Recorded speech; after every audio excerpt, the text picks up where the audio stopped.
So so um what do you think about the homeless situation with Rothbard? And I kind of want to just get that out in the air first. I mean, there's a lot there, honestly. I don't really know where to start because it is to me it's like a weird gray area because we're talking about public space and it's kind of like is there any like what is the correct thing to do with public space? Like I obviously I mean I'm assuming you're of the ANCAP variety ish, something along those lines. Maybe I don't know. I am too. I obviously ideally would wish everything would be private property, but it's not. And I don't know. I guess I don't see it to be that unfair to treat certain things with a level of common sense and what you kind of roughly think they would probably be like in a private society. Because I mean the stupid homeless thing, everyone got all freaked out about it, but it's like I mean if you too many people don't engage in good faith. If anyone was engaging in good faith, say with what Dave and Tho were talking about, they would Mm, know they're not just like, hey, here's a homeless guy over there, minding his own business, uh, in a spot that's not harming anyone, and oh, let's go beat the shit out of him. Like, no one's saying that.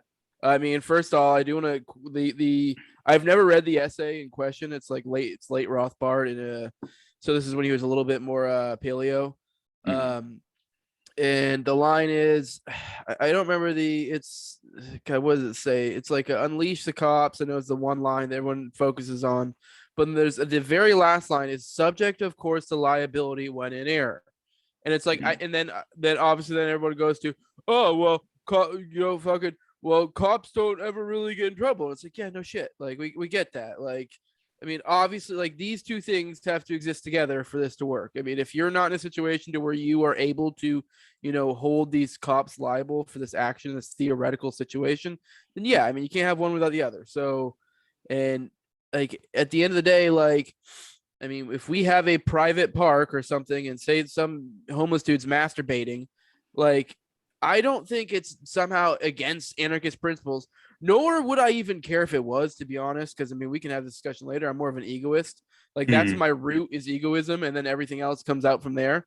And so at the end of the day, if I'm in a spot where my principles somehow conflict with what I feel is, the best thing for me, my family, whatever, like I'm sorry, I come first. If my family Right. comes first, I don't give a fuck. Like if you're like, well, it's not very principled of you to call the cops on that homeless dude masturbating. Like, I don't give a fuck. like, Yeah, yeah, like yeah. I don't.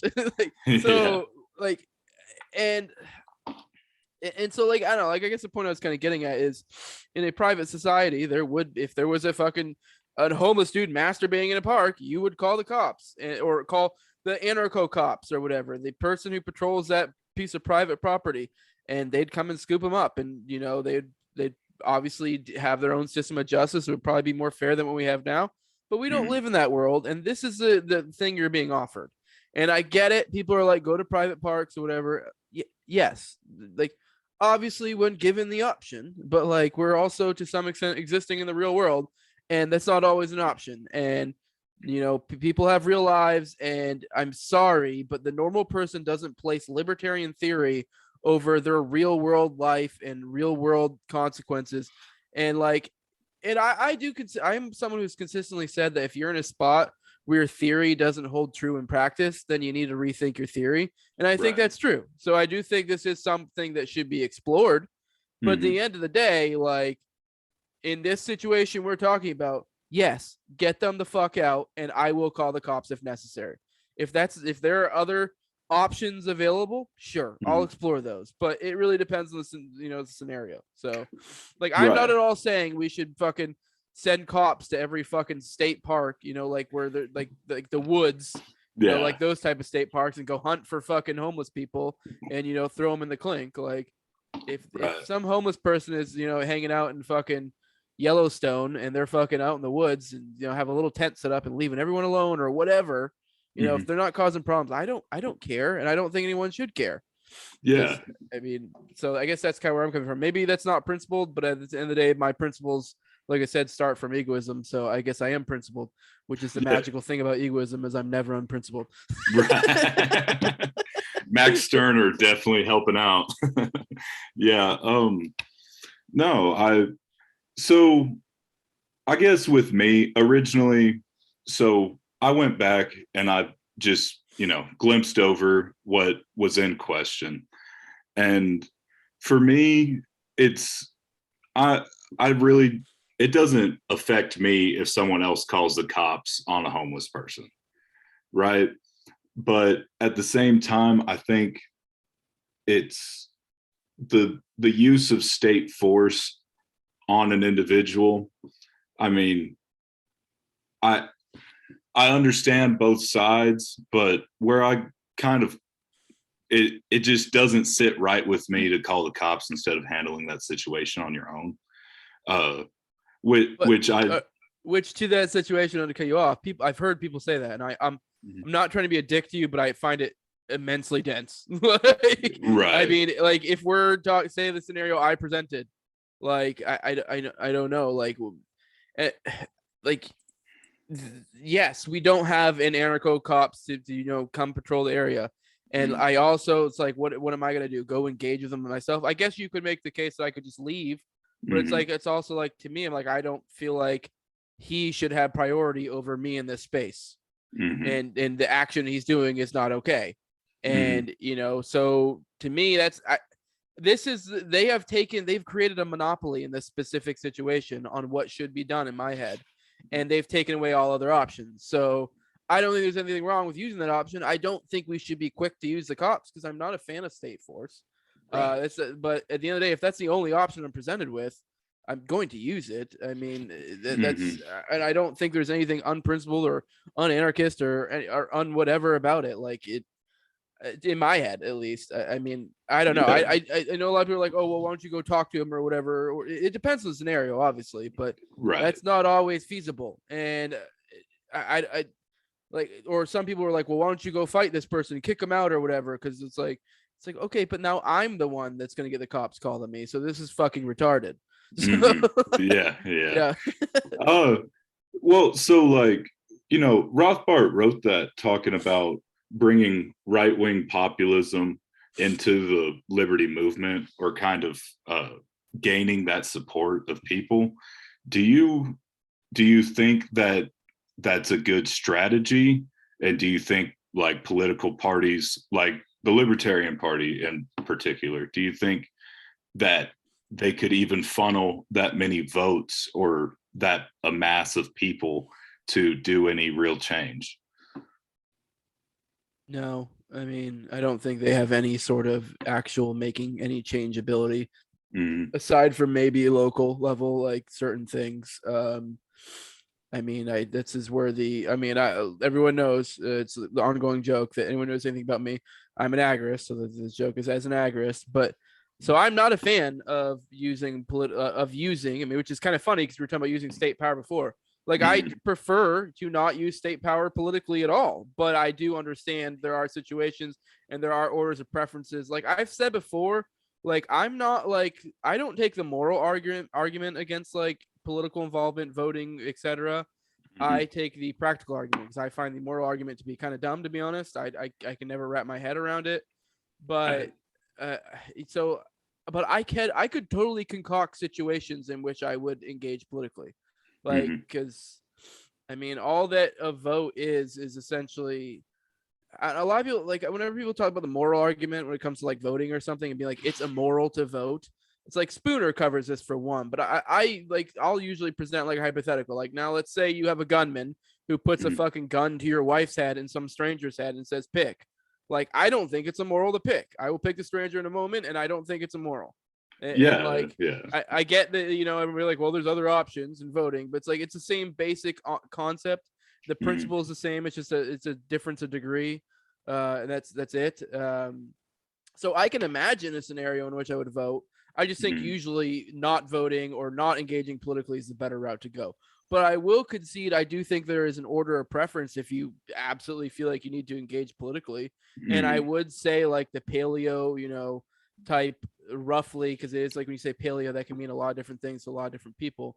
But I'd say broadly, I do think it has far more merit than the LP, in my opinion. So I don't Yeah. think the only merit the LP has, in my opinion, is messaging, and like I mean, which is good. I'm not at all someone who's against messaging. I just think Mm, all that you're doing is you're probably going to have 4, 8, maybe 12 years of like some sort of thing assembling a principled party with good messaging, and you're going to grow the party like crazy because everyone's going to get super excited about it, and then mhm. everyone's going to die out, and the same people are going to return, or not even the same people, the same types of people are going to return to the seats of power where they, or power, quote unquote, because there's not really any power in the Libertarian Party, but they're Right. little cozy seats where they go to fucking banquets with politicians and shit. Those people slowly start trickling back in. The people that were all excited about it will lose their fervor over time. And all you've done in the end is create this larger fucking platform for the people that you fucking despise to begin with. And the whole reason you did it for in the first place, to take over. And that's how Right. I see it. I mean, I it's obviously a lot of conjecture. Maybe just this magical principled movement that just goes on forever. But I'm of the opinion that I wish we had never had a libertarian party ever. Like Yeah. I don't like the idea of it personally. But yeah, I just threw a Yeah. lot out there. I don't know if you if you want to Oh, revisit it. no, no, no. I totally agree with you. I don't think the Libertarian Party, uh I think what it does well is, like you said, is attracts new people in, but I don't think it does well at keeping those people there. And I think that's part of like the alt-right pipeline a little bit, is that they take those people um in, and then they have nowhere to go, and they go to the nearest source of people that are like, I'm pissed off because I had all this bad shit pointed out to me, um, and then just do a 180 philosophically. uh, I mean, I To push also, back to push back on you a little bit. Sorry, I mean cut you off, yeah, but yeah. I was just thinking as you said it, like, do you really even actually feel like the LP does a good job of that at all? Like I don't. I mean, when people always bring up the message of the concept of messaging, they'll mention Ron Paul. So, Hmm. which is different phenomenon. I mean, I guess you can say it's the same kind of concept and principle that they're shooting for, but I mean, generally speaking, the LP isn't really what brings people in. If anything, it's like I feel like it's usually what disillusions people, because people like get all excited about the philosophy and then they're like, well, what can I do? And they're like, well, here's the Libertarian Party. And they're like, what the fuck is this shit? Hmm. And I mean, I guess if you had like an LPMC or some shit, like, I mean, I guess it would be, I don't know what that would happen now. I guess they would get more engaged, but I don't know. I Hmm. still what I said before kind of holds. I guess I was just kind of thinking like, I don't really feel like the LP even does that. I mean, they maybe in the future they will. I don't know. Hmm. So yeah. Right. um Yeah, I mean, like based off my experiences, like Young Americans for Liberty was one that when I first got into college, I looked into, and then obviously you have a bunch of LP connections in there, and you see a lot of young, or I saw a lot of young people start moving in that direction, and then learning philosophy after the fact. Um, Okay. yeah, and like, and I think that I think it needs to be kind of a two-pronged approach a little bit when we're talking about that issue of political and like non-political, where we do need a majority that's non-political, but we also need to have an element of something substantial. And I don't think the LP offers that. Yeah, I mean, you're kind of getting at that, like, well, we need some people doing this and that. I obviously like, I would prefer everyone, and I mean it. I would prefer everyone just, completely dropped all the political shit altogether, completely went non-political with the whole agorist route, wealth, power, influence, whatever you want to call it. Like, Right. I think that would do far more good. But I understand that's not how the world works, and Hmm. you're never going to have everyone doing everything. But so that's why I kind of go into my order of preferences, like where it's kind of like, if you really, really fucking got to, like, here are Hmm. ones that I think have more merit. Like, for example, I Right. think like the Right. Hoppian, extreme localism, Hmm. and then start like subverting the rules to be more, what's the word I'm for? More appealing to like private property type stuff. Like I think that can work. I think it probably has a chance of falling through over time, but I mean I think it could work. But yeah, I mean I get not everyone's going to do that. So just to bring that up, because I know everyone always like really they do this to every like the Hoppians, the Agrists, anyone. They'll be like, well, not everyone's going to do what you want. It's like, yeah, no one's saying that everyone's going to do that, because I mean maybe there are some people, but most people aren't retarded and understand that's not how the world works. Like just because I'm like everyone should do this doesn't mean everyone's going to do it, but it is like me saying like, hey, here's the better path. Right. And that's kind of where I am, I guess. So yeah, no, I mean, like for me personally, I'm totally anti-political on a lot of stuff, or I guess I'm political, but lean anti-political. yeah. I really think that that would win at the end of the day versus a political system is where people totally just disregard, and like it's same as like do not comply or like just civil disobedience, that in that outfit or in that strategy that people will tend to influence their areas geographically. I mean that's really my take on it. Yeah, I mean basically what I've been saying for a while is really the two main ones I think have any fucking merit really at all are probably agorism and the Hoppianism. So like hyper localism or agorism, because I think they both kind of have the same effect. Just one is like political, in a political sense. They basically are kind of creating liberty on a local level and kind of spreading out from there, because that's kind of what agorism is to some extent. So right. So do you consider yourself an agorist? Yeah, that's what I consider myself. If I had to answer, I'm not gonna lie, I have my critiques of agorism, but I think so far as, I mean, that's the most apt descriptor of my beliefs.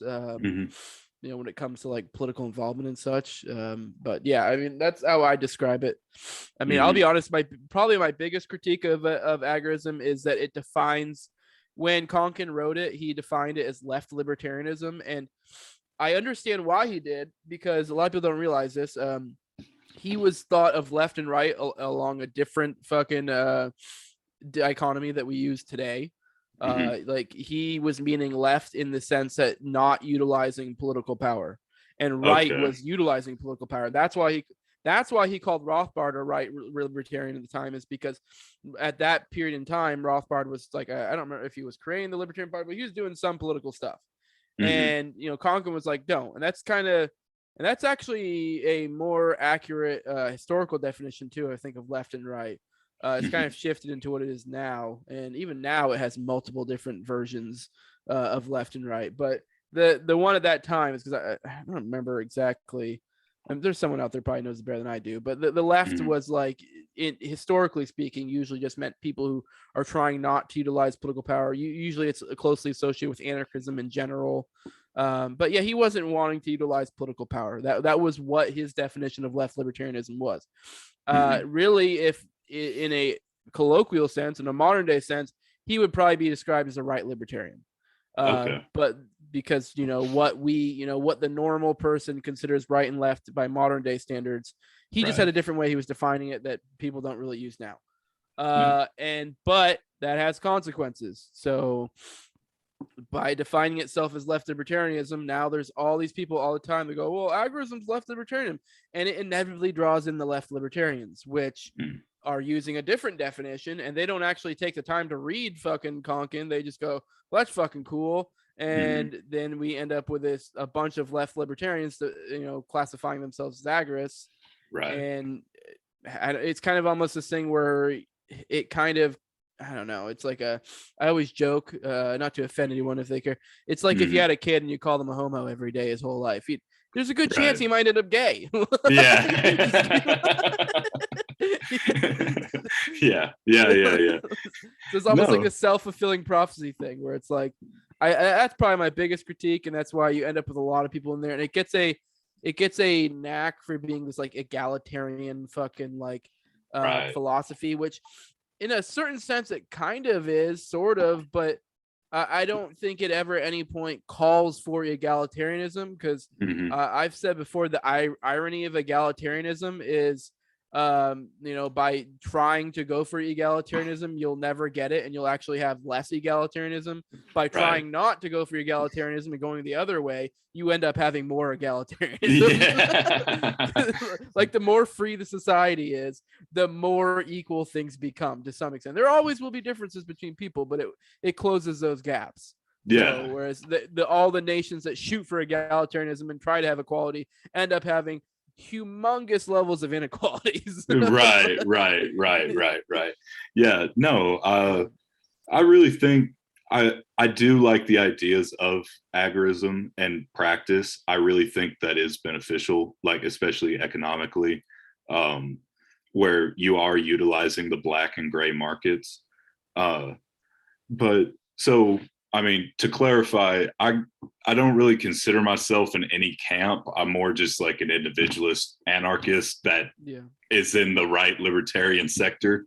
Uh, Yeah, I don't consider but myself a camp either to be mm, to clarify, because I'm not like in agorism camp. mm, I just find it to be the most accurate descriptor of what I believe, and that's kind of the whole point of labels. Is yeah, I know a lot of people are like, well, I don't like labels. I'm like, okay, well, fine, don't use a label. It's just mm, really just you being difficult.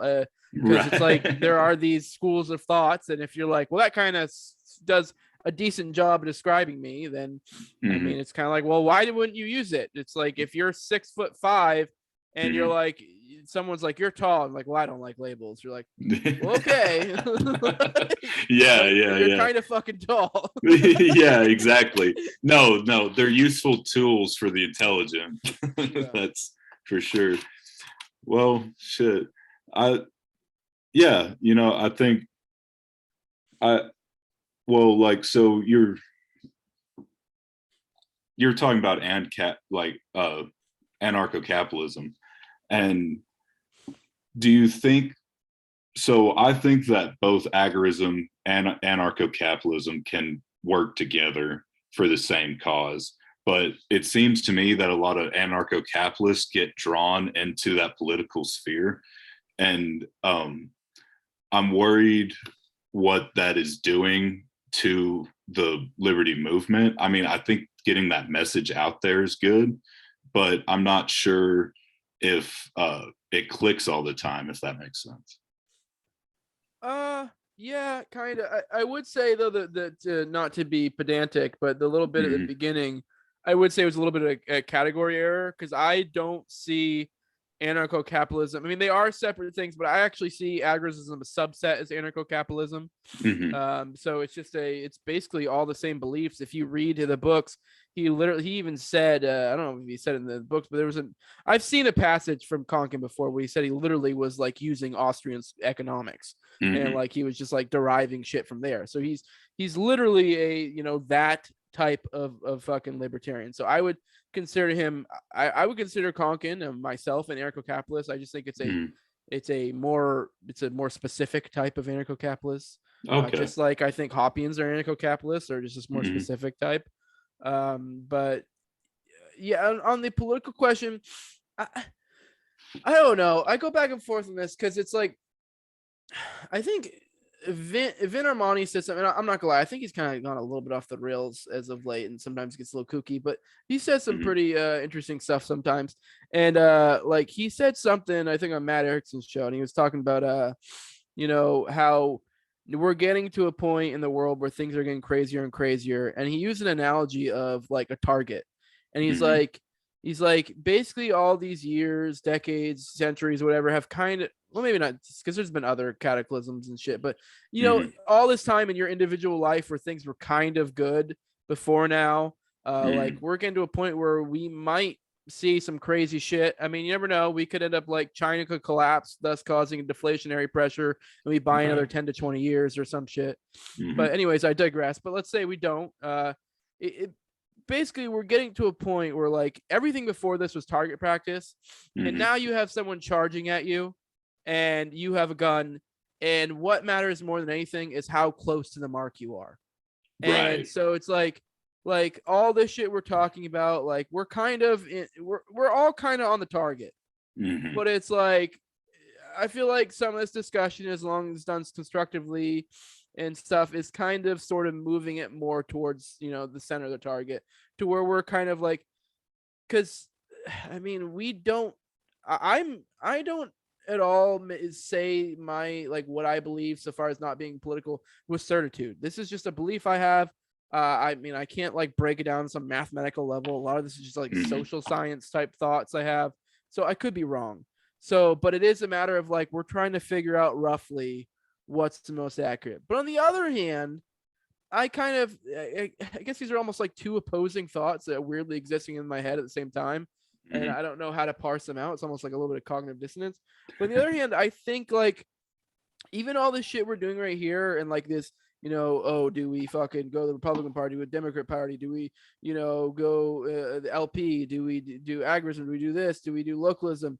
I think while I do think that stuff matters, I also think to some extent the incentives are already laid out and things are going to go the way they're going. Mm-hmm. And I already think we're starting to see it a little bit. And I think the future is bright and bleak at the same time. So it's a matter of like what you do.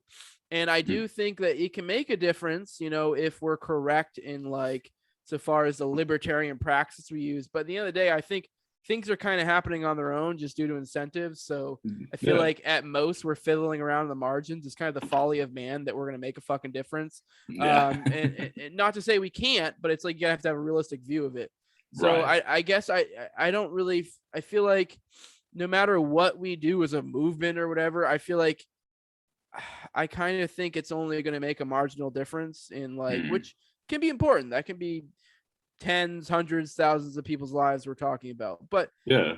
I mean, so it's still important, but it's also not the end all be all. And I guess there's something to think about because because when I had that thought, I was kind of thinking about how like people are already moving their incentives. The more crazy things are getting right now, the more like the gray the darkness, the brighter the light shines, or Right. whatever. So it's like, say with places like Florida, New Hampshire, Texas, like with all this craziness going on, people who value freedom, who value liberty, are seeing places where they're like, oh, that Mm-hmm. place is a little bit better than this other place, or or I don't know, like I could probably put to other things other than geographical type situations, but Right. it kind of works as a good tool to illustrate what I'm talking about. Like, Mm-hmm. so people have these incentives, and I know not everyone can move to New Hampshire, not everyone can move to Texas, but you know what? Even then, you could be within your state, and you could be like, oh well shit, this city I'm living in sucks, but Mm-hmm. like even if you're in a red state or blue state or whatever, but you could be like, if I just like, maybe if I just moved like 10-20 minutes down the road, there's a little country area and it's way more chill there. I mean, Yeah. so like it's kind of these little things, and yeah, maybe that's not as ideal to as moving to a rural area of Florida, Mm-hmm. if you're in Cali, moving to like to a rural area, but it's a step in the right direction, and it's kind of just people on whole acting their incentives. Mm-hmm. And I think it's going to create this bifurcation to where I think we'll see more liberty and more authoritarianism simultaneously, just existing in different places. So that's kind of how I Yeah. see it. No, no, I would definitely agree with you. And I think most of the world falls on, well, obviously all the world falls under authoritarian thinking. Um, I, yeah, I mean, so a long time ago, I've kind of confirmed with myself that I'm not going to see the society I want, or like the, um, the sort of, yeah, the societal structure I want to see within my lifetime. But I also think that there are ways, like with agorism and discussions and talking about it, that it can make an impact. Now, the cynical side of me says, like, yeah, but like, how much is that really worth? And uh, but the hopeful side of me is like, I can be over here, but as long as you're bringing a steady flow of people from like liberal or conservative in the main camps, like towards like, oh yeah, we should just do liberty. Um, I think that it's an extremely productive use of our time. Yeah, I agree. I don't really have much to Yeah. say that. Yeah. No, I totally get it. Well, shit, man, my phone's blowing up. I'm about to have to go meet somebody, but thanks for talking. And I would love for us to do this again sometime. Yeah, for sure. Yeah, definitely let me know whenever you want. We'll try to set something up. Hell So yeah. appreciate you having me on. For those listening, I'm on YouTube. I'm on all the audio podcatchers. I'm on Odyssey as well. My show is No Way Jose. Mhm. Um, I mean, I'm assuming this isn't probably. I don't know when you're dropping this, but I have Dave Smith on tomorrow. That Hell one's yeah. behind a paywall. So it means I have a Patreon, patreon.com, just No Way Jose 2020. It's Mhm. $2 a month to get access to the live stream. But yeah, and it'll be like I don't know when you're dropping this. It's the 7th right now of December when we're recording this. Yeah. I'll record it. I'm recording with Dave tomorrow. It'll probably drop like a week later. So Okay. I'm publicly. So in the Mhm. meantime, if you want it before then, get on the Patreon or it'll drop on on YouTube or go to Odyssey. It drops the day of or the after. You just don't have the live stream option and it's free. So go support On Odyssey. Odyssey. Yeah, because Okay. I mirror my shit. You can mirror it with your YouTube channel, and it Mhm. doesn't know how to like do the private, public, whatever. So it just everything's public on Odyssey, which I I got like you. that because it incentivizes people to go to Odyssey. So if they don't want to give me money on Patreon, go to Odyssey. It's free, Right. and now you're supporting Odyssey. So yeah. Hell yeah. Well, thank you again. This just drops on SoundCloud for now, but Okay. we're getting there. So Oh yeah, hell appreciate it, yeah. man. Yeah. Thanks, bro.